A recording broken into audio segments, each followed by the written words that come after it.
Assalamu alaikum. Let's start our lecture. Okay. So yesterday we have studied about intermolecular forces and then the types of covalent bond on the basis of types of atom. Okay. So we'll continue this topic. A covalent bond can occur between two similar atoms such as in hydrogen, nitrogen, oxygen and chlorine. तो अगर दो atoms के बीच में covalent bond हो, for example आपके पास hydrogen, nitrogen, chlorine और oxygen की examples हैं, इनमें दोनों एटम्स के हैं सिमिलर है. It can also occur between two unlike atoms such as in HCl, in water, ammonia, HCN, carbon dioxide. तो हमने इनके स्ट्रक्चर्स भी ड्रॉ किए थे, है ना, नेबर स्ट्रक्चर्स ड्रॉ की थी, electron dot and trans structure. तो ये कोवलेंट बॉन्ड जो है वो डिसिमिलर या अनलाइक एटम्स के बीच में भी एग्जिस्ट कर सकता है. ठीक है. So when two unlike atoms share their electron pairs, ठीक है, जब दो unlike atoms अपने electron pair share करें, both the atoms exert same force on the shared electron pair. तो दोनों atoms जो हैं वो shared electron pair पे same force exert करते हैं. क्यों same force exert करते हैं? क्योंकि वो similar हैं, उनकी electronegativity value same होती है. For example, ठीक है, एग्जाम्पल के तौर पे हमारे पास कुछ कंपाउंड्स हैं. You can see the molecules of hydrogen and in oxygen and in nitrogen. They are non polar covalent bonds. तो इन किस्म के बॉन्ड्स को कहते हैं नॉन पोलर कोवेलेंट बॉन्ड्स. ठीक है. But on the other hand, when two different atoms share electron pairs, both the atoms exert different force on the shared electron pair.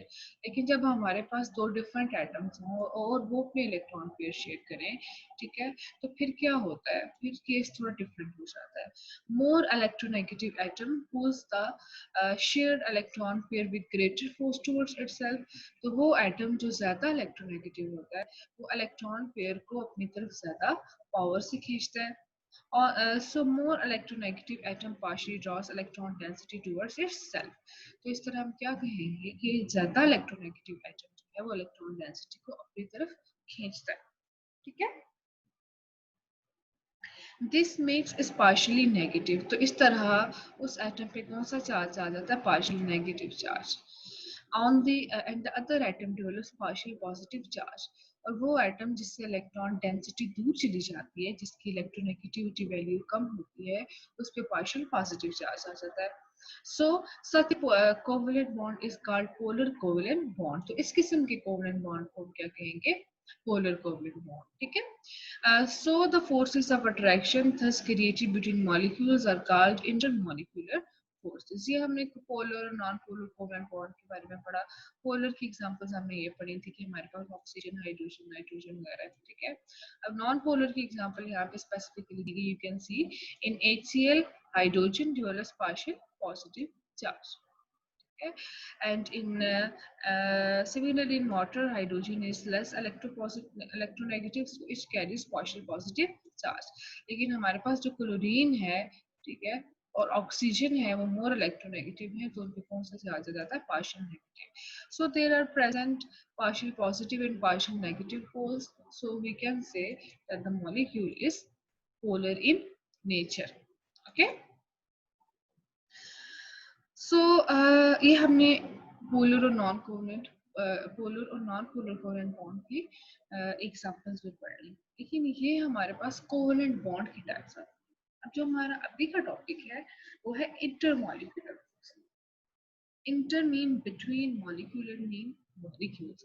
तो वो फोर्सेस जो दो या दो से ज्यादा मॉलिक्यूल्स को आपस में जोड़ के रखती हैं, उनको हम क्या कहते हैं? इंटरमॉलिक्यूलर. याद रखें, जो बॉन्ड्स होते हैं, कोवेलेंट बॉन्ड है या आयनिक बॉन्ड है, ये एटम्स को जोड़ के रखता है एक ही मॉलिक्यूल में, या आयंस को जोड़ के रखता है. ठीक है, आयनिक कंपाउंड. लेकिन इंटरमॉलिक्यूलर फोर्सेस दो एटम्स की बजाय दो मॉलिक्यूल्स के एटम्स को जोड़ती है. ठीक है. So the forces of attraction thus created between the molecules are called intermolecular forces. For example, you can see in the page number 73. ठीक है. अब हमारे पास जो इंटरमॉलिक्यूलर फोर्सेस हैं, ठीक है, these intermolecular forces are weaker ये इंटरमॉलिक्यूलर फोर्सेस वीकर होती हैं किससे, आयनिक और कोवलेंट बॉन्ड दोनों से होती हैं, ठीक है। There are several types of intermolecular forces, बहुत सारी टाइप्स हैं, we studied in the class first year, ठीक है। लेकिन हम यहाँ पे सिर्फ दो को डिस्कस करेंगे। एक हमारे पास है dipole dipole interaction that occurs between the polar molecule, और सेकंड हमारे पास कौन सी है, हाइड्रोजन बॉन्डिंग, ठीक है। ये हम इसको फिलहाल अभी छोड़ देते हैं, इंपॉर्टेंस है, पहले हम क्या करेंगे, नीचे वाले पैराग्राफ पे जाते हैं। Notice that the slightly negative end of polar molecule is weakly attracted to the slightly positive end of other molecule. क्या होता है, जो पोलर मॉलिक्यूल होता है उसमें क्या होता है कि एक मॉलिक्यूल का नेगेटिव एंड दूसरे मॉलिक्यूल के पॉजिटिव एंड से क्या होता है, अट्रैक्ट होता है, और ये जो एंड्स होते हैं स्लाइटली नेगेटिव स्लाइटली पॉजिटिव होते हैं।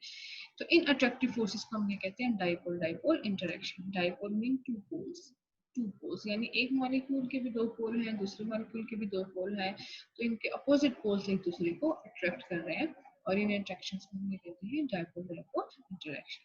You can see in this figure 4.1.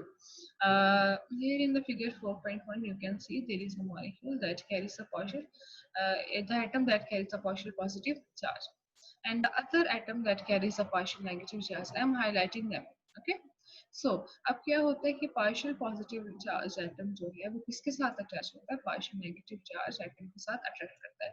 इसी तरह पार्शियल नेगेटिव एंड जो है किसके साथ अटैच करता है, पार्शियल पॉजिटिव एंड के साथ। तो you can see here there exist an interaction between them, ठीक है। This interaction is known as the polar covalent bond. ये आपके पास एक इंटरेक्शन डेवलप हो रही है, ठीक है। इसी तरह आपके पास ये इंटरेक्शन डेवलप हो रहा है, तो ये इंटरेक्शन वीकर इंटरेक्शन है, ये मॉलिक्यूल्स को आपस में जोड़ के रखता है, और इस इंटरेक्शन को हम क्या कहेंगे, पोलर कोवलेंट बॉन्ड, ठीक है। इसी तरह आप देखें कि यहाँ पे पॉजिटिव एंड एक मॉलिक्यूल का दूसरे मॉलिक्यूल की नेगेटिव एंड से अटैच है, इस तरह जो नेगेटिव एंड है एक मॉलिक्यूल का दूसरे मॉलिक्यूल की पॉजिटिव एंड से अटैच है, तो ये इंटरेक्शन भी कौन सी भी, डाइपोल डाइपोल इंटरेक्शन। अब यहाँ पे देखें, नेगेटिव एंड यहाँ पे पॉजिटिव एंड यहाँ पे इस नेगेटिव एंड से अटैच है, यहाँ पे नेगेटिव। इसी तरह आपके पास यहाँ पे इस मॉलिक्यूल का जो है पॉजिटिव एंड यहाँ नेगेटिव एंड से अटैच है, नेगेटिव एंड पॉजिटिव एंड से अटैच है, ठीक है। इसी तरह आप देख सकते हैं ये दोनों अटैच हैं, ये पॉजिटिव हो रही है, नेगेटिव एक दूसरे से अटैच है, ठीक है। इसी तरह ये पॉजिटिव हो रही है, नेगेटिव एक दूसरे से अटैच है, देन ईच पॉजिटिव हो रही है, नेगेटिव।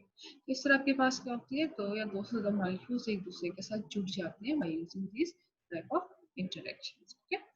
अब हमने डाइपोल डाइपोल इंटरेक्शंस पढ़ ली, लेकिन डाइपोल डाइपोल इंटरेक्शंस की क्या इंपॉर्टेंस है, ये क्या काम करती है, क्योंकि हमने पढ़ा कोवलेंट बॉन्ड हो गया, आयनिक बॉन्ड हो गया, ये तो एटम्स मिलकर मॉलिक्यूल्स जब बनाते हैं, ये तो नेसेसरी होता है। इसलिए नेसेसरी होता है ताकि एटम्स जो है वो ऑक्टेट रूल को ओबे करें, ठीक है। दोनों एटम्स आज ऑक्टेट रूल को ओबे करें, और ऑक्टेट रूल को ओबे करने के बाद ये एटम्स करके अपने नियरेस्ट नोबल गैस की इलेक्ट्रॉनिक कॉन्फ़िगरेशन को ऑब्टेन करें। लेकिन what about the intermolecular force, intermolecular forces क्यों नेसेसरी होती है, क्या काम करती है, ठीक है। Now we'll study them the importance of the intermolecular forces, that is specifically the dipole-dipole interactions. Okay. Okay, let's jump to this paragraph. We know that paints and dyes are used to protect the solid surfaces from the atmospheric effect. Atmospheric effect से बचाने के लिए क्या करते हैं कि हम जो सर्फेसेस होती हैं सॉलिड सर्फेसेस, इसको पेंट कर देते हैं, ठीक है। डाइस भी यूज की जाती हैं। एटमॉस्फेरिक इफेक्ट्स क्या हो सकते हैं, आपने पढ़ा है कि एयर पोल्यूशन या वाटर पोल्यूशन या किसी किस्म की पोल्यूशन भी हो सकती है। तो स्पेसिफिकली एयर पोल्यूशन में आपने एसिड रेन पढ़ा है, ठीक है। तो एसिड रेन से बचने के लिए, ताकि वो जो सरफेस है वो कोरोड ना हो सके, मेटल की सरफेस होगी, ठीक है, या कोई भी सरफेस होगी, तो उसको कोरोजन से बचाने के लिए, जंग से बचाने के लिए, या एसिड रेन के अटैक से बचाने के लिए हम क्या करते हैं, उसको पेंट कर देते हैं, ठीक है।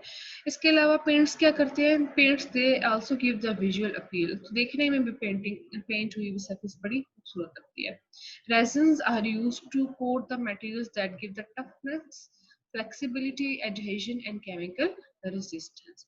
इसके अलावा जो है कुछ कंपाउंड्स हैं जिनको हम रेजिन्स कहते हैं, ठीक है, इनको भी यूज किया जाता है, ठीक है। रेजिन्स की प्रॉपर्टीज कैसी होती है, resins are basically these are the compounds that show some flow, ठीक है। मतलब आप क्या कह सकते हो, आपने देखो कुछ इस तरफ होती है जिनकी छाल से आपको वो एक कंपाउंड बहता हुआ नजर आता है, जिसको आप अपनी जुबान में पता नहीं गम कहते हैं, गोंद कहते हैं, उसको हम रेजन्स कहते हैं। रेजन्स केमिकल भी होते हैं और नेचुरल भी होते हैं। तो रेजन्स का क्या काम है, they are use to coat materials. तो ऐसे मटेरियल्स को कोट करने के लिए यूज होते हैं जो थोड़े डेलिकेट होते हैं, नाजुक होते हैं। जब रेजिन्स कोट किए जाते हैं तो उनमें टफनेस भी आ जाती है, फ्लेक्सिबल भी हो जाती है। Adhesion and chemical resistance, toughness मतलब वो सख्त हो जाते हैं, ठीक है, डेलिकेट नहीं रहते, फ्लेक्सिबिलिटी आ जाती है उनमें, ठीक है। इसके बाद adhesion, adhesion is the property, adhesion का मतलब है कि एक चीज दूसरी किसी सरफेस के ऊपर केमिकल बॉन्डिंग के जरिए कैसे चिपकती है, एडहेजन इसको कहते हैं, चिपकने को। एंड केमिकल रेजिस्टेंस, केमिकल्स होते हैं तो केमिकल्स जो है उस सरफेस पे अटैक नहीं कर सकते, ठीक है। फॉर एग्जांपल हम देखते हैं, यस नकीब रहमान, आपने जो क्वेश्चन किया है बिल्कुल ठीक है, ठीक है। Positive end one partial positive end one partial negative end are weakly attracted to other, weakly attraction होती है, ठीक है। अब हम देखते हैं कि कौन कौन से सर्फेसिस हैं जिन पे ये रेजन्स यूज किए जाते हैं। फॉर एग्जांपल इन डैम्स, ठीक है, जो डैम्स के किनारे होते हैं। इसके अलावा ब्रिजेस, पुल हो गए, देन फ्लोर्स, ठीक है, trains, buses, cars, they are painted with resins. इन सब को इसके साथ पेंट किया जाता है रेजन्स के साथ। The synthetic resins are used where water resistance is required, ठीक है। तो केमिकल या सिंथेटिक या आर्टिफिशियल जो रेजन्स हैं उनको वहां भी यूज किया जाता है जहाँ पे आप वाटर रेजिस्टेंस करवाना चाह रहे हो, ठीक है, यानी कि वाटर सरफेस के साथ हीट ना करे वहां पर। Chemically, resins are either adhesive or they form bond linkages with the material being bonded together. What is the nature of these linkages? हमें क्या क्यों पढ़ रहे हैं हम पेंट्स को, रेजन्स को, डाइस को, ठीक है। अब क्या होता है कि जब आप किसी भी सरफेस पे पेंट कर रहे हो या आप किसी सरफेस पे डाई अप्लाई कर रहे हो या आप किसी सरफेस के ऊपर रेजन्स अप्लाई कर रहे हो, तो ये सारी चीजें क्या होती हैं, सरफेस के साथ अटैच हो जाती हैं, ठीक है। ये कॉमन ऑब्जर्वेशन की बात है। क्या चीज है जो कि इन डाइज को, इन पेंट्स को, ठीक है, उस सरफेस के साथ जोड़ के रखती है, तो यह दो चीजें हो सकती हैं, ठीक है। ये एडहेजन हो सकती है, रेजन्स एडहेसिव होता है, एडहेसिव मतलब कुछ चिपक जाते हैं, चिपकने वाली नेचर होती है, ठीक है, जैसे ग्लू वगैरह हो गया। या दूसरी चीज क्या हो सकती है, they form bond linkages with the material being bonded together. या ये हो सकता है कि वो जिस मटेरियल के साथ बॉन्ड कर रहे हैं, जिस सरफेस के साथ बॉन्ड कर रहे हैं, उसके साथ कोई केमिकल इंटरेक्शन डेवलप कर रहे हो सकता है कि उनके बीच में कोई इंटरमॉलिक्यूलर फोर्सेस डेवलप हो रही हो, डाइपोल डाइपोल इंटरेक्शंस हो सकती हैं, ठीक है। What is the nature of these linkages, तो अब आपको ये बताना है कि कौन सी लिंकेज हो सकती है, ठीक है। क्योंकि कोवलेंट बॉन्ड और आयनिक बॉन्ड तो नहीं हो सकता ये, क्योंकि this is present between the atoms in the same molecule, ठीक है। तो हमारे पास और कौन सी इंटरेक्शन है, हमारे पास और इंटरेक्शन है intermolecular forces. Intermolecular forces present हो सकती हैं, जो मॉलिक्यूल है उसके बीच में, पेंट के मॉलिक्यूल में या डाई के मॉलिक्यूल में या रेजन के मॉलिक्यूल में, और जिस सरफेस के ऊपर आप पेंट कर रहे हैं, वो डोर है या बस है या जो कोई भी सरफेस है, उसके मॉलिक्यूल्स के बीच में इंटरेक्शन डेवलप होती है, वो वीकर इंटरेक्शन है। आप देख सकते हो कि आप अगर आप थोड़ी सी फोर्स अप्लाई करें तो आप पेंट्स को रिमूव कर सकते हैं, ठीक है। आप डाइस को रिमूव कर सकते हैं, आप रेजन्स को रिमूव कर सकते हैं। तो क्या होता है, एक अट्रैक्टिव फोर्स होती है जो इन दोनों को जोड़ के रखती है, ठीक है। और इस अट्रैक्टिव फोर्स को हम क्या कहेंगे, इंटरमॉलिक्यूलर फोर्स। ये हमने पढ़ा आज जो है वो है dipole dipole interaction, and then हमने क्या पढ़ा, इंपॉर्टेंस पढ़ी किसकी, इंटरमॉलिक्यूलर फोर्सेस की। अब नीचे वाले पैराग्राफ में आ जाए। Okay, the molecules in which hydrogen is covalently bonded to a very electronegative atom such as oxygen, nitrogen, or oxygen is also weakly bonded to lone pair of electrons of other electronegative atom. अब क्या होता है कि एक ऐसा molecule जिसमें hydrogen atom किसके साथ अटैच हो, हाइड्रोजन एटम अटैच हो ऑक्सीजन के साथ या फ्लोरीन के साथ या नाइट्रोजन के साथ, ठीक है। तो उसमें क्या होता है, is also weakly bonded to a lone pair of electrons of other electronegative atom, ठीक है। तो यहाँ देखें, the molecule in which hydrogen is covalently bonded, जिसमें हाइड्रोजन किसके साथ अटैच हो, कोवलेंट बॉन्डिंग के साथ अटैच हो, इलेक्ट्रोनेगेटिव एटम के साथ, ऑक्सीजन, नाइट्रोजन और fluorine, It is also weakly bonded to the lone pair of electrons of other electronegative atom. तो जो दूसरा इलेक्ट्रोनेगेटिव एटम है उसके जो लॉन पेयर के साथ वो अटैच होता है। तो मैंने जैसे कल आपको बताया था कि लॉन पेयर जरूरी है हाइड्रोजन बॉन्डिंग के लिए। इलेक्ट्रोनेगेटिव एटम पे लॉन पेयर का मौजूद होना नेसेसरी है। ठीक है।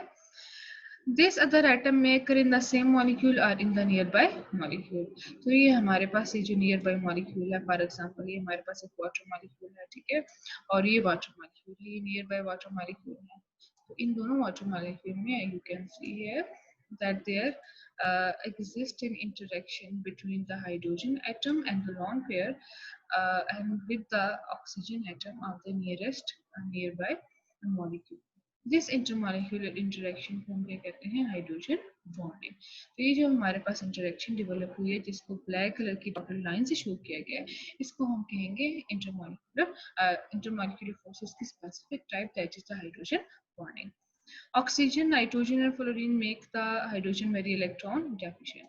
अब क्या होता है कि ये हाईली इलेक्ट्रोनेगेटिव होते हैं, कि हमने पढ़ा है, तो ये इलेक्ट्रॉन्स को अपनी तरफ खींच लेते हैं। ऑक्सीजन भी हो, अगर फ्लोरीन है तो फ्लोरीन, अगर नाइट्रोजन है तो नाइट्रोजन। तो हाइड्रोजन इलेक्ट्रॉन डेफिशिएंट हो जाता है। इलेक्ट्रॉन डेफिशिएंट मीन उसमें इलेक्ट्रॉन्स की डेफिशिएंसी हो जाती है, कमी हो जाती है। ठीक है। Thus the interaction of highly electron deficient hydrogen, तो इस तरह हमारे पास क्या होता है कि इंटरेक्शन डेवलप होती है किसके बीच में, highly deficient electron deficient highly electron deficient hydrogen and a lone pair on the nearby electronegative atom compensates for the deficiency. अब क्या होता है कि हाइड्रोजन के पास इलेक्ट्रॉन्स की डेफिशिएंसी हो गई है, तो ये क्या करता है, नियरेस्ट ऑक्सीजन एटम के जो नॉन पेयर्स हैं वो इसकी डेफिशिएंसी को पूरा कर देते हैं। यानी ये क्या होता है कि ये इलेक्ट्रॉन्स अपनी जो है वो हाइड्रोजन को देने के लिए तैयार होते हैं। ठीक है। तो इस तरह हाइड्रोजन चले नहीं जाते, ठीक है, लेकिन ये है कि हाइड्रोजन की इलेक्ट्रॉन डेफिशिएंसी पूरी हो जाती है through bonding. This figure shows hydrogen bonding in the water molecule. आप देख सकते हो, आपके पास यहाँ पे एक डायग्राम है जिसमें हाइड्रोजन बॉन्डिंग को रिप्रेजेंट किया गया है। ऑक्सीजन एटम और हाइड्रोजन एटम के बीच में इंटरेक्शन डेवलप हो रहा है। ठीक है। सेम मॉलिक्यूल्स में कैसे बॉन्डिंग, सेम मॉलिक्यूल में कैसे बॉन्डिंग होती है, कौन सी वाली बॉन्डिंग की बात कर रहे हैं? अच्छा, इसकी, दिस अदर एटम में अकर इन द सेम मॉलिक्यूल और इन द नियर बाय मॉलिक्यूल। ठीक है। तो सेम मॉलिक्यूल में आप देख लो ना, यहाँ पे ऑक्सीजन प्रेजेंट है, ठीक है, तो ये हाइड्रोजन है, ऑक्सीजन है, हाइड्रोजन है। ठीक है। यहाँ पे मैं आपको ड्रॉ नहीं करके बता सकती, लेट्स ट्राई, यहाँ पे शायद लिखने चाहता हूँ।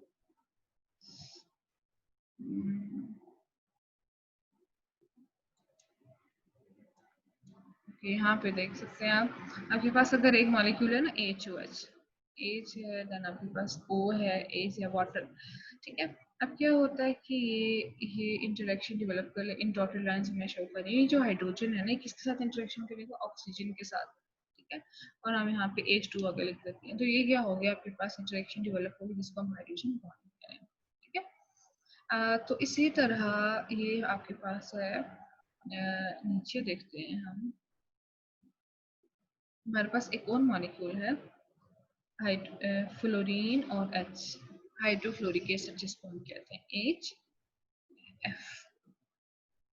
ठीक है, हाइड्रोफ्लोरिक एसिड। अब क्या होता है, ये जो फ्लोरीन है ये हाईली इलेक्ट्रोनेगेटिव है, इसके पास लॉन पेयर होते हैं, 3 लॉन पेयर होते हैं। तो ये इंटरेक्शन डेवलप कर रहा है। ठीक है। तो ये किसके साथ इंटरेक्शन डेवलप कर सकता है, अगर वाटर के साथ भी डेवलप कर सकता है। तो वाटर में क्या है, हाइड्रोजन है, कुछ है ऑक्सीजन है, फिर क्या है, हाइड्रोजन है। तो आप देख सकते हैं ये आपके पास सेम किस्म के मॉलिक्यूल थे और ये आपके पास क्या है, डिफरेंट किस्म के मॉलिक्यूल है। तो एक मॉलिक्यूल का फ्लोरीन और दूसरे मॉलिक्यूल का हाइड्रोजन, ये आपस में क्या डेवलप कर रहे हैं, इंटरेक्शन डेवलप कर रहे हैं।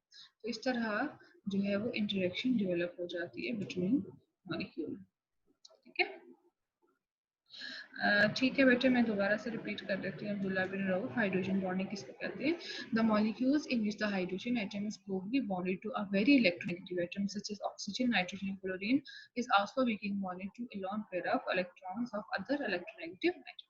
तो क्या है कि एक ऐसा मॉलिक्यूल जिसमें आपके पास क्या प्रेजेंट हो, जिसमें आपके पास प्रेजेंट हो हाइड्रोजन के साथ हाईली इलेक्ट्रोनेगेटिव एटम प्रेजेंट हो, फॉर एग्जांपल फ्लोरीन हो गया, ऑक्सीजन हो गया, नाइट्रोजन हो गया, तो ये ऑक्सीजन, फ्लोरीन और नाइट्रोजन इन तीनों में क्या प्रेजेंट होते हैं, इन तीनों में प्रेजेंट होते हैं bonds, electron pair of electrons present होते हैं।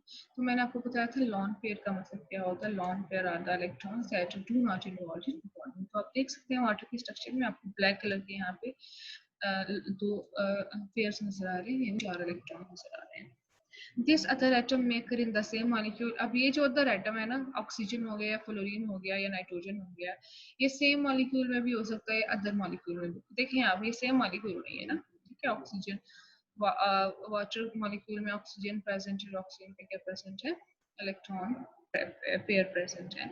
Are in the nearby molecule, तो नियर बाय मॉलिक्यूल में भी इसमें दोनों केसेस आ जाते हैं, नियर बाय मॉलिक्यूल में भी आपके पास क्या प्रेजेंट है, इलेक्ट्रॉन्स प्रेजेंट है। This intermolecular interaction is called hydrogen bonding. तो ऑक्सीजन और हाइड्रोजन में जो ये इंटरेक्शन होती है, इस इंटरेक्शन को क्या कहते हैं, इस interaction is known as intermolecular hydrogen bonding. Oxygen, nitrogen and fluorine makes hydrogen very electron deficient. क्या होता है कि ऑक्सीजन और फ्लोरीन और हाइड्रोजन जो है वो बहुत ज़्यादा इलेक्ट्रोनेगेटिव होते हैं। इलेक्ट्रोनेगेटिव नेचर होने की वजह से ये हाइड्रोजन से इलेक्ट्रॉन डेंसिटी रिमूव कर देते हैं, ये ज़्यादा इलेक्ट्रोनेगेटिव होते हैं, ठीक है, और ये कम इलेक्ट्रोनेगेटिव। तो क्या होते हैं, इनको पार्शियल पॉजिटिव चार्ज आ जाता है। अब इलेक्ट्रॉन्स की क्या कमी हो गई है हाइड्रोजन में, तो हाइड्रोजन ने भी क्या करना है, अपनी थर्स्ट पूरी करनी है इलेक्ट्रॉन्स के लिए, ठीक है। उसके लिए वो क्या करता है, हाइड्रोजन अपने साथ वाले किसी मॉलिक्यूल के साथ क्या कर लेता है, उसके ऑक्सीजन मॉलिक्यूल के साथ इंटरेक्शन डेवलप कर लेता है। आप देख सकते हो ये जो हाइड्रोजन है, ये अपने साथ वाले मॉलिक्यूल के ऑक्सीजन के लॉन पेयर के साथ, ऑक्सीजन के साथ इंटरेक्शन कर रहा है। बेसिकली किस लिए कर रहा है, इन लॉन पेयर ऑफ इलेक्ट्रॉन्स के लिए इंटरेक्शन कर रहा है, ठीक है। So this is known as the hydrogen bonding. You can see it is represented by dotted. अब नीचे वाले इसी में देख लें, एक मॉलिक्यूल में हमने देखा, दूसरे मॉलिक्यूल में देख लें। दूसरे मॉलिक्यूल में भी क्या हो रहा है कि ये जो हाइड्रोजन है इलेक्ट्रॉन डेफिशिएंट है, ऑक्सीजन के इसको इलेक्ट्रॉन्स की जरूरत है। तो क्या करेगा, जो नियरेस्ट ऑक्सीजन है उसके साथ बॉन्डिंग करेगा, किसके लिए बॉन्डिंग करेगा, इन इलेक्ट्रॉन्स के लिए, ओके। इसी तरह आप देख सकते हैं इसने 2 इलेक्ट्रॉन्स इसके साथ इंटरेक्ट किए, तो इसकी इलेक्ट्रॉन डेफिशिएंसी जो है वो, या थर्स्ट उसकी पूरी हो गई है। इसी तरह आप देख सकते हो कि थर्ड हमारे पास मॉलिक्यूल है, इसमें भी हाइड्रोजन एटम इस ऑक्सीजन एटम के साथ इंटरेक्ट कर रहा है, किस लिए इंटरेक्ट कर रहा है, इन इलेक्ट्रॉन्स के लिए। इसी तरह हमारे पास एक फोर्थ ऑक्सीजन मॉलिक्यूल है, जिसमें हाइड्रोजन एटम जो है वो इस मॉलिक्यूल के ऑक्सीजन एटम के साथ इंटरेक्शन कर रहा है। क्यों इंटरेक्शन कर रहा है, for the lone pair of electron. So it is basically the hydrogen bonding. The figure 4 shows the hydrogen bonding in water molecule. तो ये हमारे पास जो फिगर है ये किसको रिप्रेजेंट कर रही है, हाइड्रोजन बॉन्डिंग। तो हाइड्रोजन बॉन्डिंग की डेफिनेशन यहाँ लिखी है बोल्ड लेटर्स में, it is the interaction of highly electron deficient hydrogen molecule. तो ये क्या है, ये एक ऐसी इंटरेक्शन है जो किसमें प्रेजेंट होती है, इलेक्ट्रॉन डेफिशिएंट हाइड्रोजन में, and lone pair on a near by highly electronegative atoms such as oxygen, nitrogen and fluorine। और साथ वाले highly electronegative atoms के साथ जिसके पास क्या प्रेजेंट हो, lone pair of electrons। So it is called hydrogen bonding। इस बॉन्ड को हाइड्रोजन बॉन्ड कहते हैं, और इस प्रोसेस को हम क्या कहते हैं, हाइड्रोजन बॉन्डिंग, ठीक है। You can see in the figure 4.2 there is present hydrogen bonding in water molecule. कल मैंने आपको एक और ड्रॉ करके बताया था कि हाइड्रोजन बॉन्डिंग जो है वो प्रेजेंट हो सकती है और भी मॉलिक्यूल्स में, इसके अलावा भी, ठीक है। जैसा कि हमने एक एग्जांपल पढ़ी थी, हाइड्रोजन फ्लोराइड हो गया, अमोनिया हो गया, ठीक है। तो इनमें आपको ड्रॉ करना आना चाहिए हाइड्रोजन बॉन्डिंग, तो वही होगा। एक तो मैं यहाँ पे आपको ड्रॉ करके बता देती हूँ, हमारे पास एक मॉलिक्यूल है इसका, ठीक है, दैट इज HF हाइड्रोजन ने सिंगल बॉन्ड बनाया हुआ है, किसके साथ सिंगल बॉन्ड बनाया है, फ्लोरीन के साथ, ठीक है। तो आपने यहाँ पे फ्लोरीन ड्रॉ किया। अब ये फ्लोरीन इलेक्ट्रोनेगेटिव है, तो इसको मैं यहाँ पे डॉटेड लाइन से ड्रॉ कर रही हूँ। तो ये किसके साथ यहाँ पे अटैच होगा, ऑक्सीजन, फ्लोरीन है, तो यहाँ पे इसके साथ क्या प्रेजेंट होगा, कौन सा आइटम प्रेजेंट होगा, हाइड्रोजन, ठीक है। यहाँ पे मैं लिख रही हूँ, यहाँ पे आप क्या लिखोगे, हाइड्रोजन, इस तरह आप क्या करेंगे कि फ्लोरीन और ये जो फ्लोरीन पे पार्शियल नेगेटिव चार्ज होगा, हाइड्रोजन पे पार्शियल पॉजिटिव चार्ज होगा। ठीक है, अब ये जो मैंने खोली हुई है ये पीडीएफ फॉर्मेट है, तो इसमें इतनी अच्छी एडिटिंग नहीं हो सकती। ठीक है, तो आपको मैं स्लाइड पे शो करके बताती हूँ इसको। ठीक है, दिस पहले हम इसकी इंपॉर्टेंस पढ़ लेते हैं, हाइड्रोजन बॉन्डिंग की क्या इंपॉर्टेंस है। दीज नेक्स्ट पेज पे देखिए, these intermolecular forces are extremely important in determining the properties of water and biological molecules such as protein, DNA and synthetic materials such as lipids and resins। क्या होता है, जो intermolecular forces हैं, चाहे वो आपके पास डाइपोल डाइपोल इंटरेक्शन हो या हाइड्रोजन बॉन्डिंग हो, ये बहुत ज़्यादा इंपॉर्टेंट रोल प्ले करती हैं। ठीक है, वाटर की कुछ प्रॉपर्टीज ऐसी हैं जो कि दूसरे मॉलिक्यूल्स की प्रॉपर्टी से डिफरेंट है। आपने क्लास 8 में फिजिक्स में पढ़ा होगा एक्सपेंशन और कॉन्ट्रैक्शन। ठीक है, आप किसी भी सॉलिड को या लिक्विड को गर्म करो ना, तो वो क्या करता है, एक्सपेंड करता है, फैलता है, और जब आप उसको कूल डाउन करो तो वो क्या होता है, कॉन्ट्रैक्ट करता है, सिकुड़ता है और फैलता है। लेकिन वाटर जो है ऐसा बिहेवियर शो नहीं करता। ठीक है, वाटर जो है वो उसकी प्रॉपर्टीज क्लियर हो जाती हैं, थोड़ी चेंज हो जाती हैं। वाटर जो है वो क्या करता है कि जब आप उसको गर्म करते हो तो वो क्या करता है, कॉन्ट्रैक्ट करता है, और जब आप उसको ठंडा करते हो तो वो क्या करता है, एक्सपेंड करता है। 4 डिग्री सेंटीग्रेड से आप नीचे टेम्परेचर लेके जाओगे तो वाटर क्या करता है, आपके पास इस किस्म का बिहेवियर शुरू करता है। अब ये जो चेंज आता है बिहेवियर में, क्यों वाटर की प्रॉपर्टीज दूसरे लिक्विड्स की प्रॉपर्टीज से डिफरेंट होती हैं। ठीक है, ये ऑयल से डिफरेंट होगी या किसी भी मॉलिक्यूल से डिफरेंट होगी, ये किसकी वजह से होती है, हाइड्रोजन बॉन्डिंग की वजह से। तो वाटर की एक प्रॉपर्टी मैंने आपके साथ डिस्कस कर दी। इसी तरह बायोलॉजिकल मॉलिक्यूल्स होते हैं, जैसा कि प्रोटीन्स होगी, डीएनए हो गया। ठीक है, तो प्रोटीन्स और डीएनए जो है उनकी प्रॉपर्टीज भी एक दूसरे से डिफरेंट होती हैं। क्या वजह है कि उनकी प्रॉपर्टीज स्पेसिफिक प्रॉपर्टीज शो करते हैं। तो आपने डीएनए का स्ट्रक्चर पढ़ा होगा कि डीएनए का जो स्ट्रक्चर है उसमें क्या प्रेजेंट होते हैं, इस किस्म के आपके पास डीएनए होता है इस किस्म का। ठीक है, और you can see in the structure of DNA there are present the two threads that coil around each other। अब आपके पास इस तरह का स्ट्रक्चर प्रेजेंट होता है डीएनए का, और ये डीएनए की जो थ्रेड हैं ये आपस में किसके जरिए जुड़े होते हैं, ये आपस में जुड़े होते हैं हाइड्रोजन बॉन्डिंग के जरिए। ठीक है, सो अगर हाइड्रोजन बॉन्डिंग प्रेजेंट ना हो तो ये डीएनए की जो थ्रेड्स हैं, डबल हेलिकल स्ट्रक्चर हैं, ये एक दूसरे के साथ बॉन्डिंग ना करें। इसी तरह प्रोटीन्स की स्ट्रक्चर्स होती हैं, आप पढ़ेंगे कि प्रोटीन्स जो है वो कॉम्प्लेक्स मॉलिक्यूल्स होते हैं, अमाइनो एसिड्स होते हैं इनमें। ठीक है, बायोलॉजी में पढ़ेंगे। तो प्रोटीन्स बेसिकली हमारी बॉडी का जो फ्लैश है वो बनाती हैं, गोश्त बनाती हैं, हेयर्स बनाती हैं, नेल्स बनाती हैं। ठीक है, तो ये जो प्रोटीन्स हैं इनकी स्ट्रक्चर भी बड़ी कॉम्प्लिकेटेड होती है और इनमें भी हाइड्रोजन बॉन्डिंग प्रेजेंट होती है। इसी तरह हमने सिंथेटिक मटेरियल्स का पढ़ लिया कि ग्लू और पेंट्स और रेजन्स में कैसे इंटरेक्शन डेवलप होती है।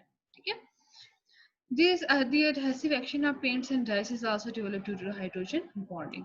तो ये जो पेंट्स और डाइज जो हैं वो सरफेस के साथ अट्रैक्ट कर जाती हैं, जुड़ जाती हैं, एडहेसिव प्रॉपर्टी शो करती हैं। किसकी वजह से होता है, इंटरमॉलिक्यूलर फोर्सेस की वजह से।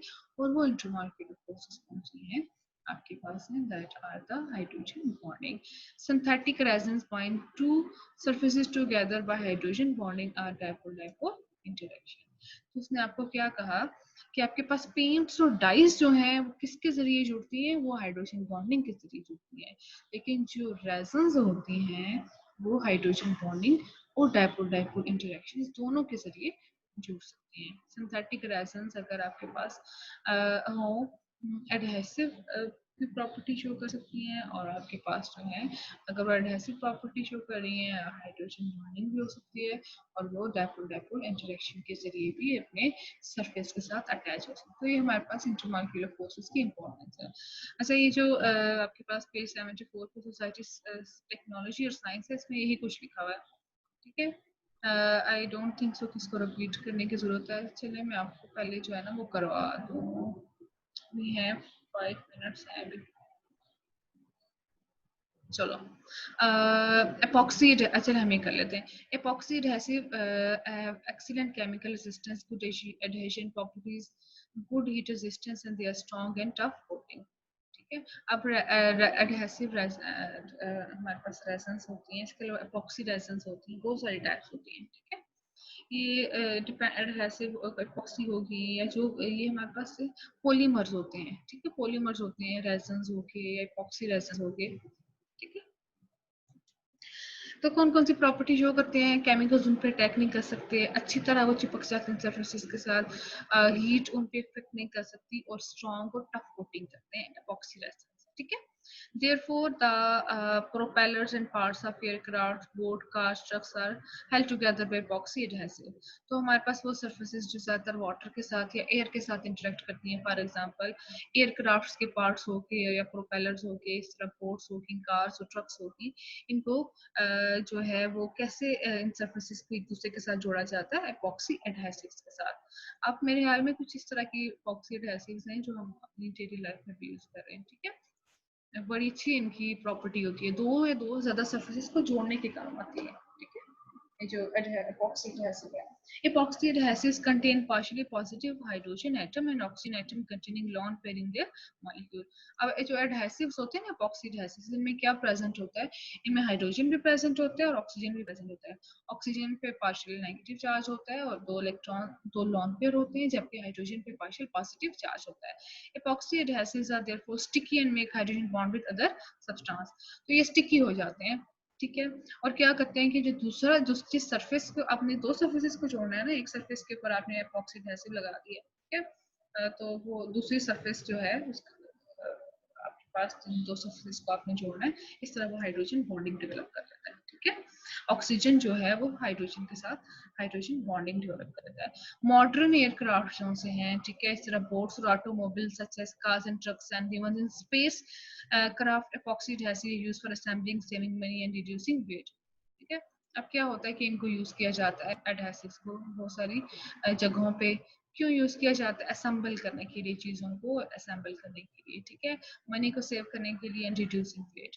This means glues and adhesives have become essential item in our daily life. तो आप क्या कह सकते हो कि जो ग्लूज होगी या एडहेसिव्स होगी, एडहेसिव्स वो epoxy रेजन्स हो सकती हैं, वो सिंपल रेजन्स हो सकती हैं, ठीक है, ग्लूज हो सकती हैं, तो ये जो है ये बड़ी हमारी लाइफ में इम्पोर्टेंट रोल प्ले कर रही हैं इस लिहाज से कि इस तरह ये जो हमारे पास स्पेस शिप्स होंगी, हमारे पास वाटर में चलने वाली चीज़ें होंगी, हमारे पास ट्रांसपोर्ट की जो सारी इंडस्ट्री है उसमें इन चीज़ों का बहुत ज़्यादा इम्पोर्टेंस रोल है, ठीक है।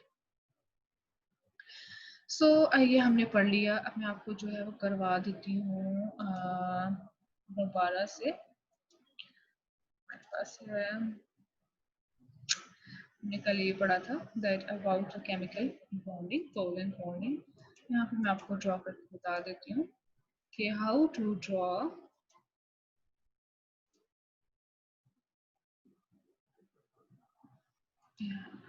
चले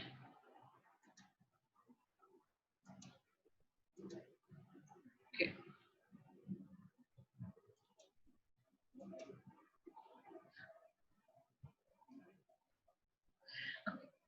Let's start drawing the hydrogen bonding in any molecule. अब वो कहता है कि हाइड्रोजन फ्लोराइड एक मॉलिक्यूल है, ठीक है, इसमें आप हाइड्रोजन बॉन्डिंग ड्रॉ करो, तो क्या आप इसमें हाइड्रोजन बॉन्डिंग ड्रॉ कर सकते हो, कर सकते हैं। इसमें शर्तें पूरी हो रही हैं, इसमें हाइड्रोजन भी प्रेजेंट है और इसमें हाईली इलेक्ट्रोनेगेटिव एटम क्लोरीन भी मौजूद है। क्लोरीन के पास पार्शियल नेगेटिव चार्ज आ जाता है और हाइड्रोजन पे चार्ज आता है partial positive. As we know that fluorine is the halogen that belongs to the group 7a. It has 7 valence electron. इसमें 7 वैलेंस इलेक्ट्रॉन्स में से एक इलेक्ट्रॉन बॉन्डिंग में यूज हो जाता है और 6 इलेक्ट्रॉन जो हैं वो 3 लॉन पेयर की सूरत में फ्लोरीन पे मौजूद रहते हैं। तो आप कैसे इसकी स्ट्रक्चर ड्रॉ कर सकते हो, आपके पास है hydrogen single bonded with fluorine and fluorine carries the partial negative charge, and there are present how many lone pair of electrons, there are present 3 lone pair of electrons on fluorine, ठीक है। And due to the highly electronegative nature of fluorine, hydrogen carries the partial positive charge. And now the interaction develops between hydrogen and fluorine. अब क्या हो रहा है, ये एक molecule में डेवलप हो रही है ना, इस बॉन्डिंग को हम क्या कह रहे हैं, कोवेलेंट बॉन्डिंग। अब मॉलिक्यूल्स के एटम्स में जो डेवलप हो रही है, अब देखिए आपके पास ये हाइड्रोजन है, हाइड्रोजन अब इलेक्ट्रॉन डेफिशिएंट हो गया है, तो ये हाइड्रोजन ये चाहता है कि मैं नियर बाय जो फ्लोरीन है उसके साथ इंटरेक्शन डेवलप करूं ताकि मैं इलेक्ट्रॉन्स की डेफिशिएंसी को कंपेंसेट करूं, तो इसके इलेक्ट्रॉन्स को मैं यहाँ ड्रॉ कर रही हूँ, ठीक है। तो ये जो फ्लोरीन है और हाइड्रोजन है, ये इंटरेक्शन डेवलप करते हैं, ये वीकर इंटरेक्शन होती है, और इस इंटरेक्शन को हम क्या कहेंगे, हाइड्रोजन बॉन्डिंग। अब यहाँ पे इस पे कौन सा चार्ज डेवलप हो गया, पार्शियल नेगेटिव, और हाइड्रोजन पे पार्शियल पॉजिटिव। अब देखें ये जो लॉन पेयर ऑफ इलेक्ट्रॉन्स हैं, इस तरह ये है, इस हाइड्रोजन के इलेक्ट्रॉन डेफिशिएंसी को पूरा कर, लॉन पेयर होना मस्ट है। अब देखें ये जो बॉन्डिंग है जिसको डॉटेड लाइन से शो किया गया है, this bonding is known as hydrogen bonding. अब दूसरा हाइड्रोजन है, ये भी क्या करेगा कि अपने नियरेस्ट फ्लोरीन के साथ हाइड्रोजन बॉन्डिंग शो कर सकता है, ठीक है। ये इसके साथ भी कर सकता है, ये यहाँ के नीचे भी कर, अब ये फुल 3 लॉन पेयर है ना, तो ये इसके साथ एक और हाइड्रोजन अटैच हो जाएगा किसी और मॉलिक्यूल का, यहाँ पे F लिख दिया मैंने।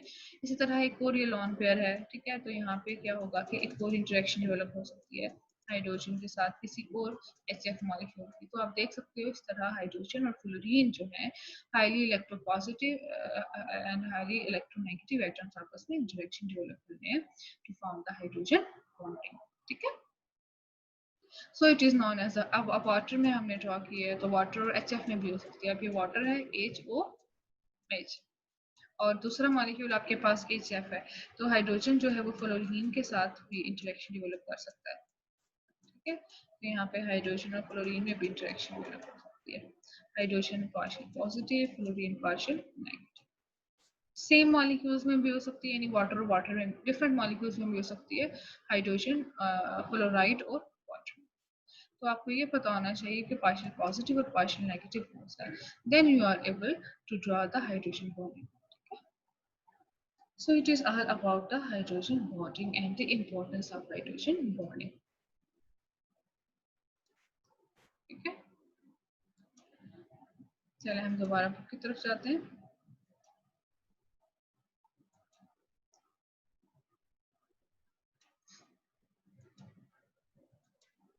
जी, किसने क्वेश्चन किया है, नकीब रहमान। अनदर एग्जाम्पल, किसकी बेटा और एग्जाम्पल क्या आनी चाहिए, किसकी एग्जाम्पल आपको चाहिए भी। एग्जाम्पल्स मैंने आपको बता दिया ना, एक ऐसे अमोनिया भी दे सकते हो आप, NH3। तो NH3 में क्या होगा, जो नाइट्रोजन है वो किसके साथ इंटरेक्ट करेगा, हाइड्रोजन के साथ, ठीक है। ये आपका चले होमवर्क हो गया। कल हम जो पढ़ रहे हैं topic, that is the nature of bonding and the structure of the ionic compounds.